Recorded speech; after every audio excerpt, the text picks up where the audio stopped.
Hello, friends. I came to the piano today. I just had the instinct to come to the piano. It's one of those weird days where I am setting up to do my post, and I something says go to the piano, and I don't always know why that is.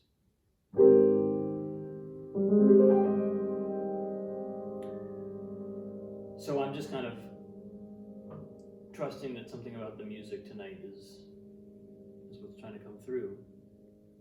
I had a really interesting thought today and a couple of conversations sort of about it and sort of that were just related to it, I guess. But the last couple of days, if you've been following my posts, I've felt like I've just had these bursts of stuff coming through. It's almost like I'm trying to cram 4 posts into one because I've had this real energy kind of burning through me. And one thing that's interesting about that is that just a couple days ago, 4 or 5 days ago, I forget when it was, I was doing a post on loving the lull. The lull being that period of kind of low energy, the sort of bottom of the cycle, if you will, in terms of if our cycles go from feeling on top of the world, feeling the new integration of new information or new skills, or like the excitement of development, and then coming sort of out of the high and back into a little bit of the low, and hitting that moment of just boom.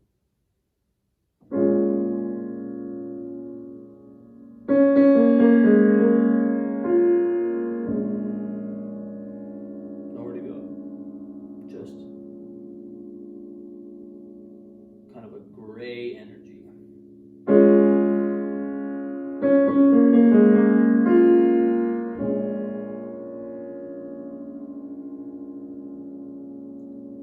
And what I'm learning is that behind that lull, there's always a burst. There's always another explosion.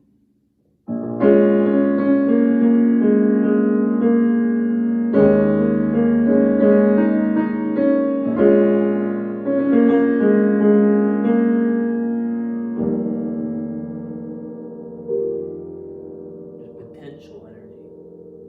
There's tension. It's a coiled tension waiting to spring. And a student / friend of mine today we were talking about this, and she said, yeah, it's kind of like the psychic rest phase. And I thought, that's a brilliant and beautiful way to think about it. It is like psychically resting. We don't necessarily perceive it as resting. We might perceive it as, I'm not getting any movement here, or I felt like I was flowing, but now I feel like I'm stagnating. But on a larger scale and from a more connected perspective, I think psychic rest is actually a really accurate description of what's happening when we hit these lulls, because these lulls are like moments when we have to just be with what is. There's no the sense of momentum, of newness, of yes, accomplishment, achievement, movement, great, all that feeling has temporarily kind of flattened out.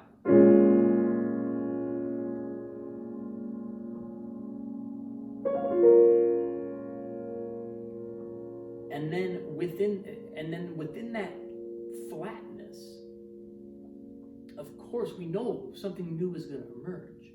We know something new is going to come through. And the more we do this, the more we begin to trust. This is just a part of the process. It doesn't mean that things are ending. It doesn't mean that anything is wrong. It doesn't mean that anything is even off track. It just means that we're in a phase of a kind of a holding phase. And, our tendency, of course, is to want to try and get through it, to get back to the exciting part. And I think one of the beautiful things about considering it like psychic rest is that we actually can embrace the necessity of that part of the cycle. We can embrace the portion of the cycle that, generally speaking, we're going to perceive as being unpleasant. It's going to, if we have patterns to be triggered around, I'm not good enough, I'm not getting anywhere, I'm not making any progress, then this is the portion of the cycle in which they're likely to be triggered. And the sort of hilarious irony of it is, or that hilarious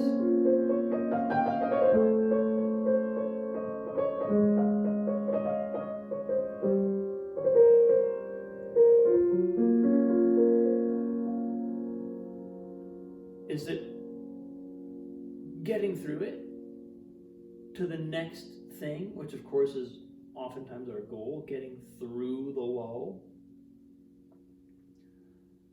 the fastest way to get through the lull is to completely eliminate the desire to get through the lull, and especially eliminate the desire to get through the lull quickly, because that's the thing that's going to hold it in place and make sure it doesn't move. Because why? Because the lull is all about accepting what is now.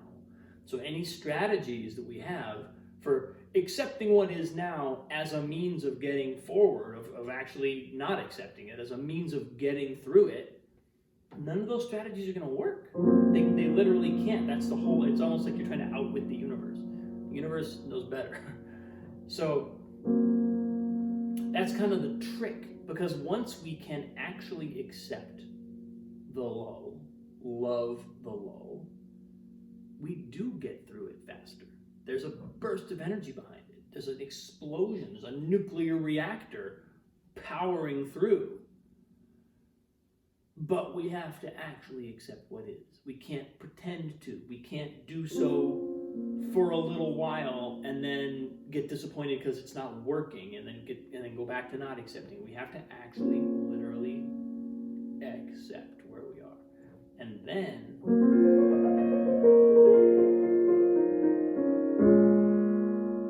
movement can happen.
There's a broadening. The energy opens out into vision, the progress, the climbing. It's like climbing the mountain. You get to the top of the mountain.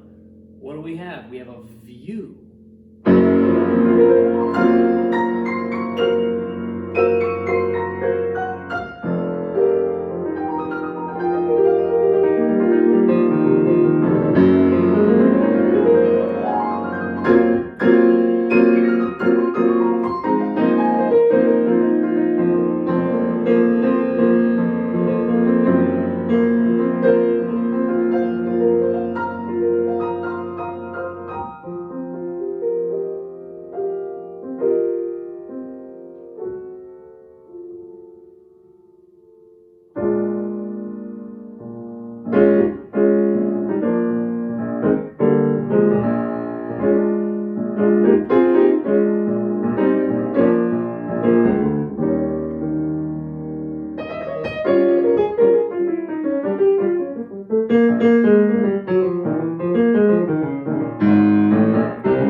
So, there's a kind of energetic dynamic there. And we need that low energy. We need the lull. It's like you need the silence of in the music. This is something that's just the deeper I go into my musical work, the more I realize it's true. The more I realize why that aspect of music, that leaving space in the music, is so important. It correlates to a psychological and emotional need for a kind of repose. So who's to say that our spiritual progress, who's to say that our personal evolution, our personal development doesn't also have that need, doesn't also benefit from that point in the process where we have to accept where we are. That's the thing that's coming clear to me, especially as we embrace an evolutionary perspective, and as we embrace the kind of exciting recognition that we can evolve, we can change, we can dissolve our patterns, we can let go of our bullshit, we can grow up, we can live the life we've always dreamed of living. As we make that progress, there's a cyclical aspect to it. I've talked about this before. It's a spiral aspect. It's not strictly in a circle. Every time you go around a revolution, it's moving. But there's a point in that cycle where we must accept what is and not always be projecting into the future success that we know is going to happen and that we can get very excited about. But it's almost like the universe says, okay, wait for it. Wait for it.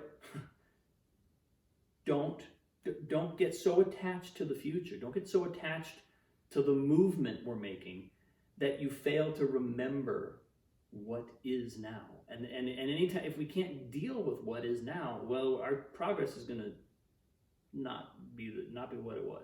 It's going to probably slow down dramatically, and it's not going to be in the direction. It's not going to be the same kind of. It won't be real progress because we haven't accepted what really is. So that's kind of how I'm interpreting this feeling of the lull that happens in all my different pursuits, whether it's piano, whether it's my writing, my songwriting, whether it's my teaching work. There's always moments where I have to kind of not be so excited about where I'm going and just sit with where I am. It can feel like a lull, but it has a massive purpose, a massive function. And and like I said, right behind it is that breakthrough. Right behind it is that burst. But we can't be so attached to the burst. It's not about the burst. It's also about what's here now. So, yeah. Thanks, people. So great to be in this conversation with you. appreciate you. So much love. Have a great day. I'll see you soon.